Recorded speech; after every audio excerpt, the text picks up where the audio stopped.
So welcome to the next episode of Meet the Founders. Today, I'm joined by Aaron Bazin, our VetCoin Foundation president. So Aaron, thank you for coming in and talking to me today.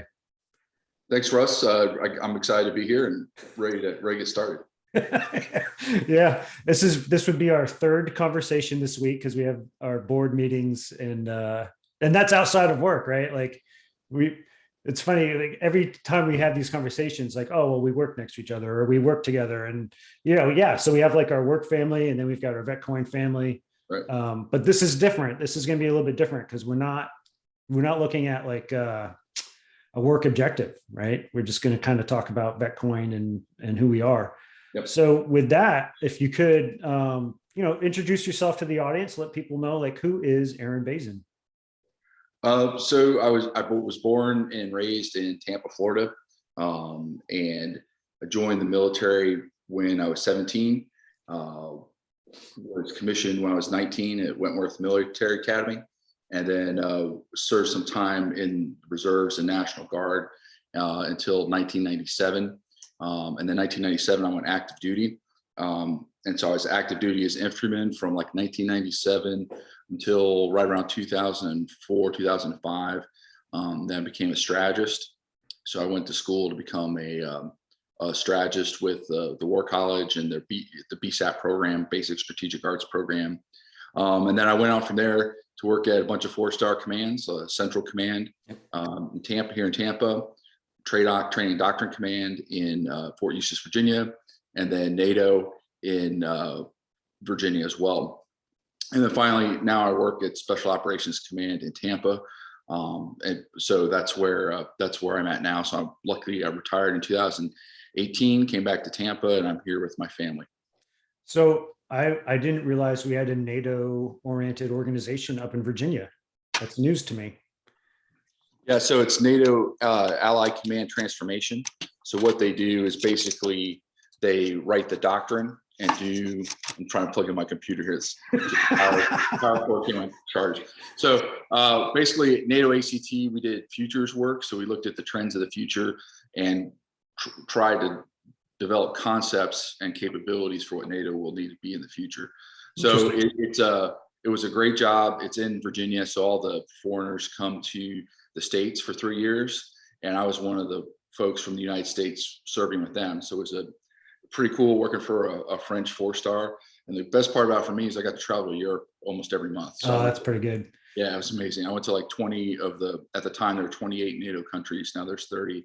I went to 20 of the 28 countries. So I was blessed to do that. And then what really, it sort of stems a little bit into VetCoin because the veterans are viewed differently in different parts of the world. Sure. And one of my experiences there, I'll share with you real quick, Russ. One of the stories I have is, so we were at Edinburgh Castle, and there was me, a British guy, French officer, Norwegian, and a German officer, and we were doing a tour, like a stage tour. They were taking us through, but we were all in uniform for a big event.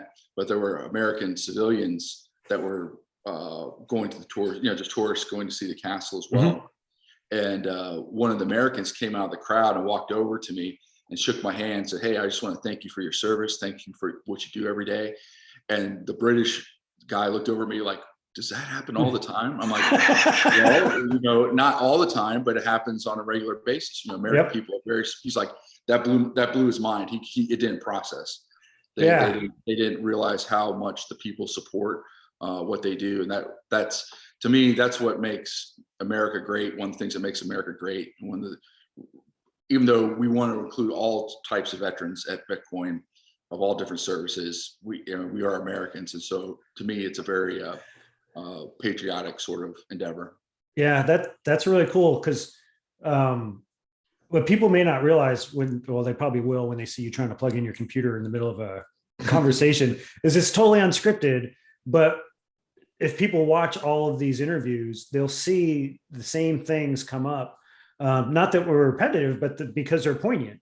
And I talked to Joey about, being thanked for his service and how that feels as a veteran, newly retired, and how it feels when you're in uniform. So it's interesting that but you're right. And to echo what you were saying about your work with our partners, when I was at the Joint Special Operations University, I worked almost exclusively with our national partners on education, and it was the best job I ever had. Not just because I love to travel and I got to get paid to go to really cool places like Budapest, and Riyadh and Ghana and lots of other places, Crete being one of them, but just to interact with our partners and see how they view us, how they view what we're trying to do in the world, militarily and strategically. So yeah, lots of really, really good interactions there.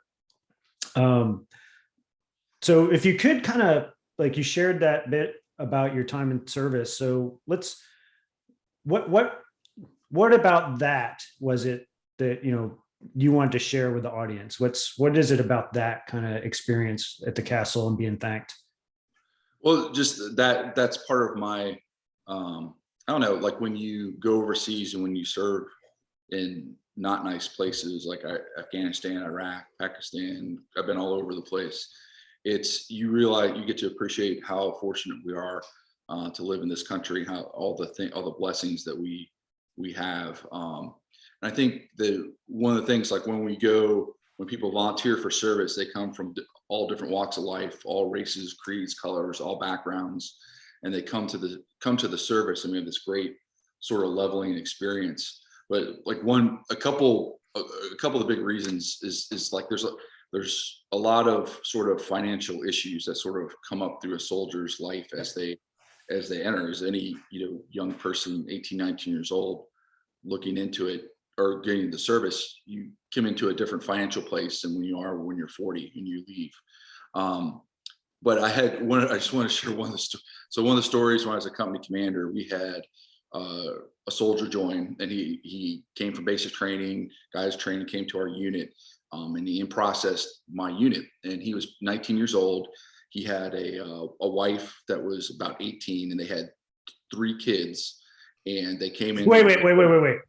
18 and 19 with 3 children. Yeah. So they had one right after the other from a young age. And so yeah, they came in, and immediately they needed help, financial help, financial counseling, and to get services, to get all sorts of things. So day one of the soldier, he couldn't come in and start soldiering. We had to do a lot of things to get him set up. And so one of the resources we had at the time was a financial counselor for our squadron. This was out at Fort Irwin, so we had squadrons, not battalions. But we linked him up with him, and basically he sat him down and taught him, okay, this is a budget. This is how you pay your bills. This is how you do these. And so we caught him early enough to get hit. We realized that he was a sort of at risk early enough. But if you don't have that, you don't have that sort of recognition or that training.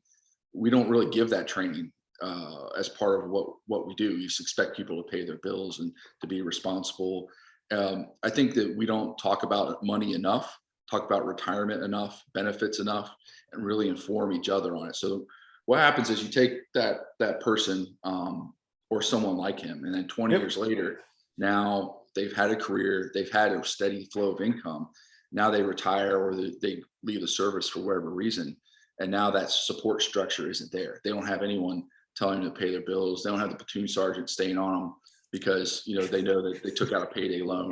There's no support mechanism. And so we grew up into this system of structure and culture, or this culture of structure, and we take care of each other. But then when we leave, often that isn't there. And I think that is sort of,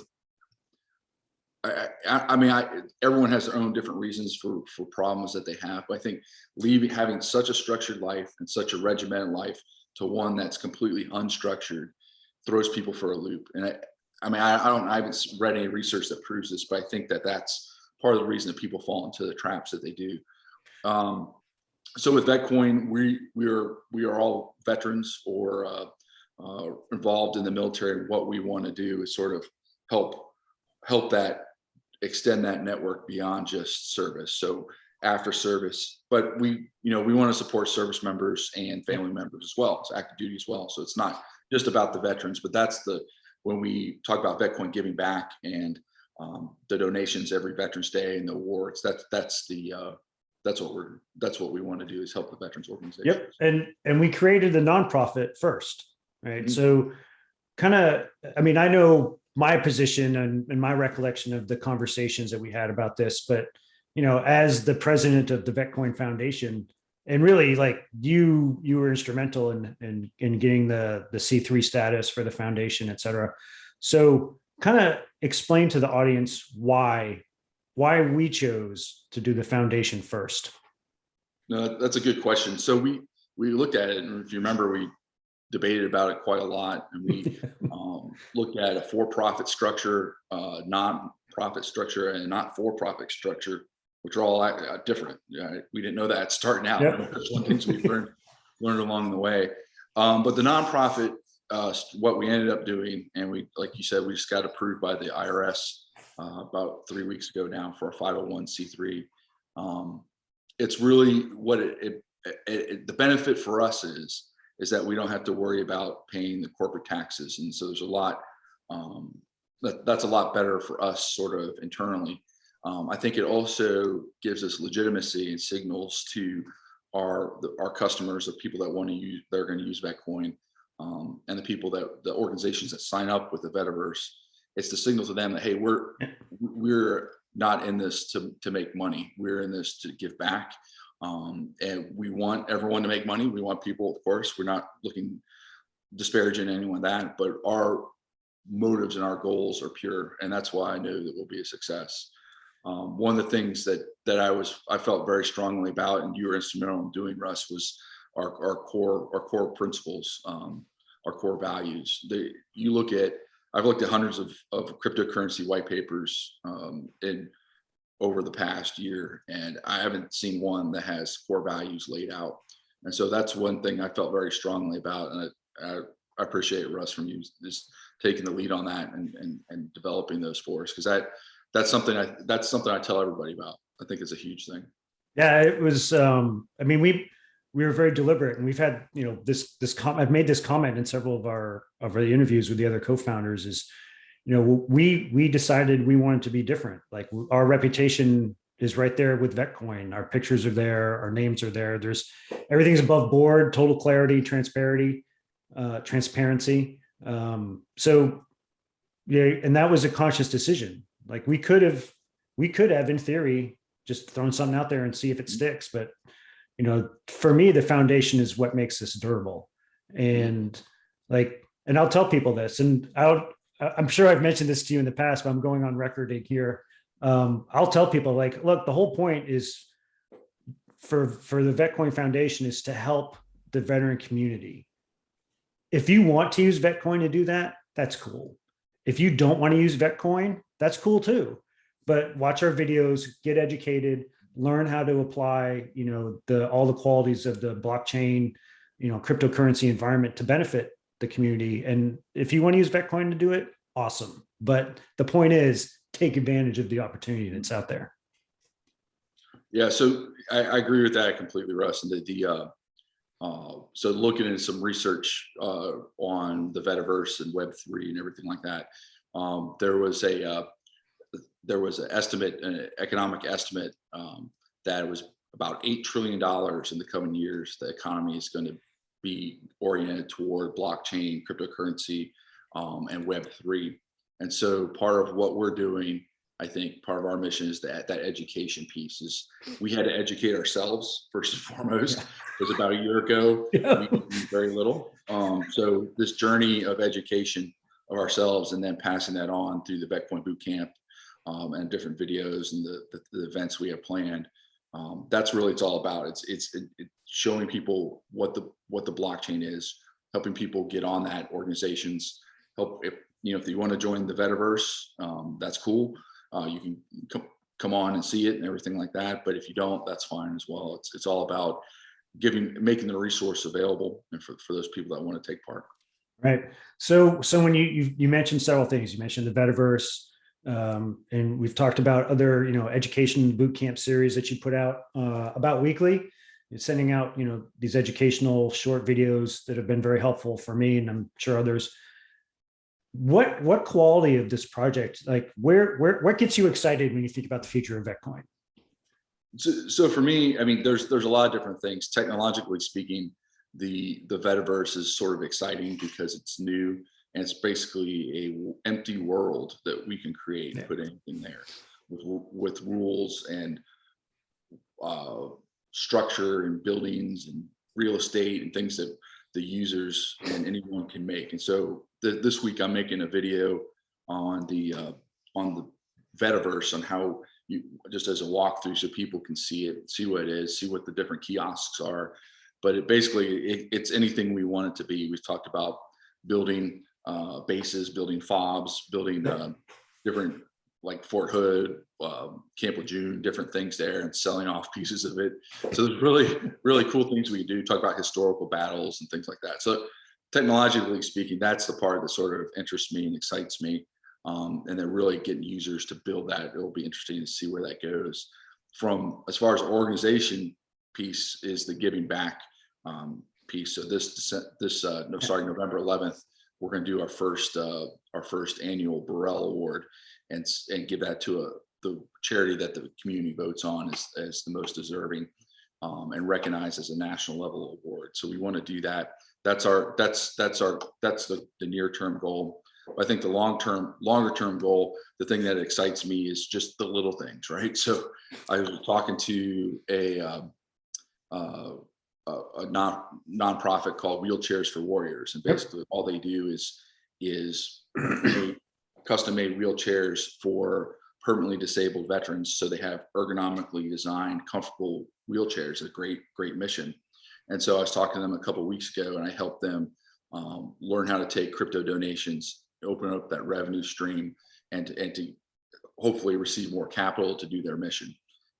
So that, to me, that's what it personally excites me the most, is interacting with these deserving organizations and teaching them something new and getting them a new resource, and hopefully getting them more resources to carry on their mission. Yeah, that's I'm trying to think, like, there's so many ideas that are running through my head on stuff I just kind of want to tease out in this conversation, because I really admire the way you think, strategically about things as a strategist. So I get very excited because I also like strategy and strategic thought. So that's, I get really interested in these things. But I kind of want to back up just a little bit. So you mentioned like the journey of learning, and we've kind of talked a little bit about the boot camp series that you're putting out, and the next one you want to do on the Vetiverse. Could you kind of talk about, like, what is the boot camp video series? Why does it exist? And, how did you come to the decision that we just need to do this? So I went to ILE, which is our majors course with a medical doctor. And he's a brilliant guy. He served in Iraq. Basically, he went to he was I'm going to say this wrong, but it's a malleofacial surgeon, I think. Anyway, he went to basically both medical school and dental school. So brilliant guy. He was like 30 years old, and he's like, I want to join, patriotic. He joined the military. They're like, okay, great. You know how to work on people's teeth and faces. You're going right to Iraq. And so he went right to Iraq and worked on ID explosion guys, gunshot wounds, and everything that wasn't his. But so anyway, long story short, I got to meet this doctor, and he became a friend of mine. And we were talking about medicine, about how they teach and how they educate. And they have a simple expression, and it's really, I think any doctor will tell you this, but it's called see one, do one, teach one. And that's the method for teaching medical doctors. Basically, first you see someone do a certain thing, a procedure, then you do it, and then you teach someone to do it. And by doing those three things, the idea is you see one do it, do one, and then teach one. You should now be able to do that procedure. Yep. So it came down to me and my education. I was like, okay, I know how to set up a wallet. I stumbled through it the first time. So I kind of saw it, I kind of did it, but then do I really know how to communicate that to someone else? And I realized that part of our mission is helping educate, because it's a new thing. And so I figured if I could see one, do one, and then teach one, that would give me the skills to at least negotiate this world. And so I think I broke them down. I broke the VetCoin boot camp down into like 5-minute videos, 5-minute chunks. So it doesn't take a lot of time, and just simple tasks like how to set up a wallet, how to mint an NFT, what is the Vetiverse, what is the metaverse, you know, different subjects that simple, you can watch, you know, watch one at the gym or watch it on your way to work or whatever, but some education in grunt speak, sort of how do you do basic things on, and it's really not that hard. The thing is that sometimes it's a little technical and there's a lot of steps that you have to go through. So people get discouraged, and I would get discouraged as well, negotiating some of the blockchain stuff. But now doing this, you know, it's a lot. It's not that hard. It just takes someone to show you, or take some time to sort of stumble through it your first time. Yeah, because for a lot of us, and this is a point that I kind of talked about when I did my Connect, Enable, Transform thought videos, is it's new to us, but it's not new. But we're the norm for our community, right? People who are later in their careers or into their second careers, and yeah, that crypto stuff, that's, you know, my kids do that. Like my kid was in crypto at least a year before I even considered it. But it hasn't passed us by, right? We just have to be willing to learn. And if you're unwilling to learn, well, that's on you. But if you are willing to learn, it turns out it's really not that difficult to take advantage of it. No, you're exactly right. So in writing the white paper for VetCoin, one of the editors I worked with from Silicon Valley, she'd done a fair number of white papers on cryptocurrencies. And I was like, hey, you're the expert. You tell me what to do. And she's like, listen, there are no experts in this field. It's so new. We're inventing it. We're literally inventing this. We're making it up as we go along. Anyone that claims to be an expert, right, is not an expert, because we're still learning. People are still learning. So that's the attitude I've taken from the beginning. And I think that there's, like I said, $8 trillion in the economy next couple of years. So it's supposed to be huge. So I wasn't, you know, on the cutting edge of the internet when it came about, but I think this is sort of, you know, in the late 90s, but I think this is sort of a similar time where there's a lot of excitement behind it, a lot of energy behind it, and those that are in it now will be the ones that sort of pave the way. Yeah, we talk about our Connect, Enable, and Transform model, and we really are getting into, you know, a transformational time. And everybody thinks that whatever they're going through has the potential to be transformational. I don't think a generation has passed that didn't have something transformational occur.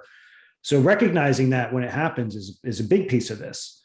And I think that through our recognition, and then, like you were saying, you know, our intrinsic desire to share that with others to help them take advantage of it, not because it benefits me, but because I want you to be successful. Like, to me, that's kind of significant. And I don't know how unique we are, but I feel like we are. I think so. Like I said, to me personally, when I realized that, we're going to have to, you know, this is going to be this is an education initiative as much as anything else.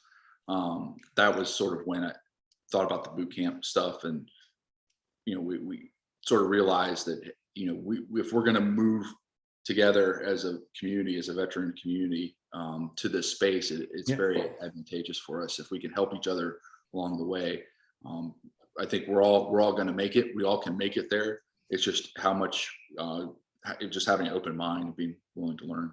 Yep. So thinking back, putting your strategic hat on, I know we've had a couple discussions about where we want VetCoin to be in 5 years, but they're also aspirational in some ways. But the aspirational is fine, right? We have to be reaching for something. So if you could kind of share, like, where do you see the VetCoin Foundation or VetCoin at large, you know, in 2027? So I think we'll overtake Bitcoin, and then we'll carry in the Bitcoin, and we'll be used as a global currency. VetCoin is the future. That's right. No, but seriously, that's a bit audacious. So I think that we would be successful as an organization if we can gain gain and sort of connect these communities together, and then really help structure and help people into the new economy. So 5 years from now, it's a kind of far off, but it really isn't. So I think that by that time we'll have the Vetiverse sort of built out, 10,000 people there, 10,000 vendors and users of the Vetiverse using Vetcoin as a transaction mechanism in that space.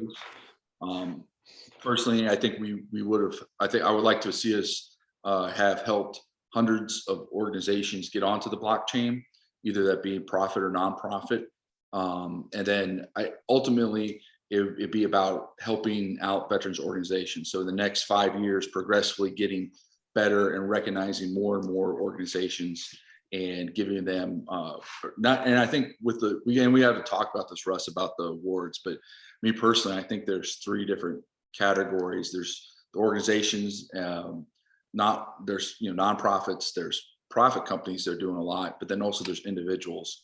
So I think really that's where I see things going every Veterans Day. It's a big event, a national event, and people recognize Vetcoin and know what we do. So that would be the goal. Man, I'm re-energized now. I'm ready to keep going. So you kind of alluded to it, and I'll disclose this to the audience for you. I'm going to embarrass you a little bit. Like the white paper, how many iterations of the white paper did we have? Quite a few. Quite a few. Kind of lost count in the 40s. In the 40s, right? Yeah. Yeah, we got close to 50 iterations on our white paper before we got anywhere close to where we felt it was right. I mean, we knew we kind of had an idea of where we wanted to go, but we didn't know where we needed to be for quite some time. But that's illustrative to me of, like, you can't just not work the first time and be like, well, I guess cryptocurrency isn't for me, right? Like, you got to put some effort into it if you want to make it work. And the rules are being created right now. Like, the norms, the behavioral norms of the cryptocurrency environment are still being established. The really cool thing to me, though, is because it's decentralized, the community will determine what's appropriate and what's not appropriate. And the community, that's a big piece of why and what we're doing. So, like, I'm all like, we're good as far as I can tell, that not just because we recognize the value of the community, but because we're so community oriented.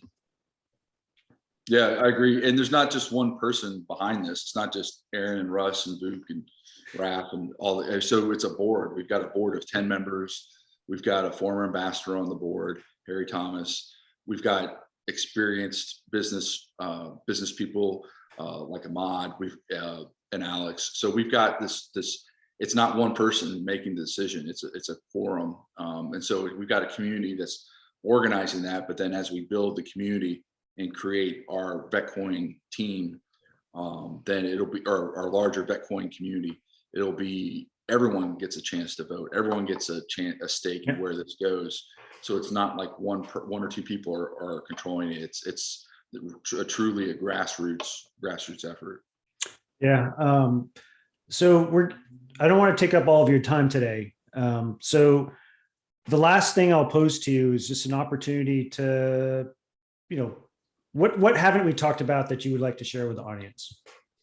What haven't we talked about? I don't know. We pretty much hit just about everything, Russ. I think that it goes without saying that this is this effort, or shouldn't go without saying that this effort is all about giving back and all about helping, and that's ultimately what we want to do. Whether it makes a bunch of money or not, it'd be great if it did, but it's if we can help one organization or one person, or even make a little bit of difference, I would consider this effort a success. The only thing I'd like to mention, I don't know when this comes out, but when we're gonna hit the street with this, but on the 12th May in Tampa, we're gonna have a big event at the Tampa Club. And tickets are available on Eventbrite. But we're gonna bring together some veterans advocates from the local area, some veterans, and some cryptocurrency people, and put them in a big room and shake it up, and see what happens. And see what comes out of it. Yeah. But Yeah. it's free, and so I'd like to put a plug in for that if people want to do that, and of course the Vetcoin Bootcamp videos on YouTube. So that's good. That's a good, I'm glad you brought that up actually, because now it gives me an opportunity to talk about how you can get more informed about Vetcoin. So as Aaron was saying, we're going to have this event in May. If you want to know more about this event, you can go to the website. You can subscribe to the weekly Vetcoin dispatch that I send out after I write it each weekend. But through the website, you can connect to all of our social media accounts. Our Facebook groups are on there. Our YouTube channel that you found to see this video is on there. Telegram, Discord, LinkedIn. It's all there on the website. And that really is the entry point into what we're calling the Vetiverse. So if you're interested in Vetcoin, you're interested in the Vetiverse, you want to know more information, straight through the website, vetcoinhq.com. So with that, Aaron, thank you for your time today. I really enjoyed our conversation. I like it because we get into our business routine and it's very business oriented. And I personally value when we can step back and think and talk about why are we doing the daily grind to get this project going. So thank you for your time today. No, it was helpful, Russ. It's great. And like I said, the more, the better, the more conversations we have, the more we learn from each other and the better it's going to be. So thanks for your time as well. Fantastic. Thank you again. Okay.